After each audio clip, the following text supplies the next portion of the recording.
Representative Watson, you're recognized. Thank you, Mr. Chairman. And some of you had some good concerns. For one, this hasn't been a peaceful assembly. Since October 7th, there's been over 21 fights out on the plaza. There's been 131 people arrested just by Metro Police. That's not the Highway Patrol. We're just talking about Metro Police records. There's been over 1,000 reports on this block of calls of service from Metro Police.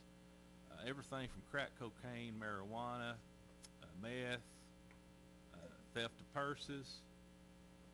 And the most sickness part is one of our employees that works at the plaza here was peed on. You ought to be ashamed of yourself. And if you approve of that, if you think that's peaceable assembly, you need to be peed on.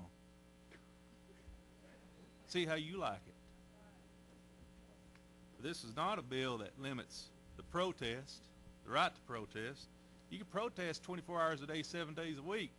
But show me a video where people's been holding signs up there the last month or two. You won't see a video. They haven't been protesting. They've got pegs and knocked it into the marble up there, put their tents down, has damaged the plaza.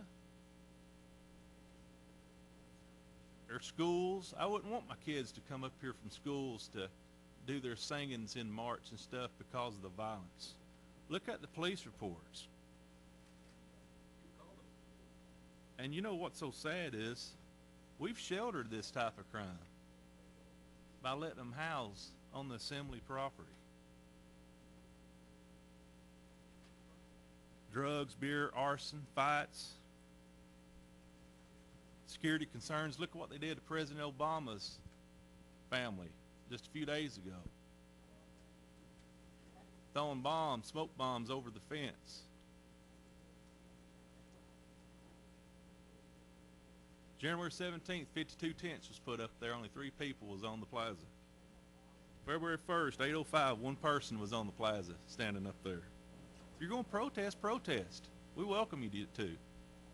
But don't show up at 11 o'clock and just walk around with a beer in your hand or a cigarette and just think you're going to take over the land. This is everybody's land, but you need to show a little respect.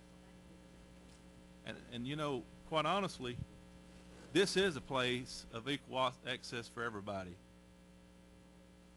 And you should respect the grounds of state property.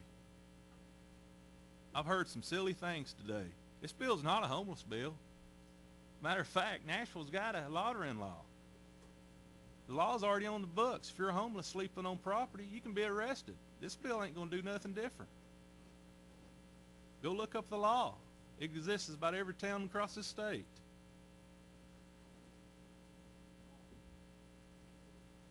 And for the record, I've never been invited to no meetings. The gentleman was talking to earlier. So maybe they need to invite me. I'd like to come. But this is not a bill that defines First Amendment rights to anybody. You need to read the bill. But I believe in respect for all people. And when we start allowing drug addicts and drunks and fights, it needs to stop. We need to stop housing it on government land. Thank you, Mr. Chairman. Madam Secretary, will you call the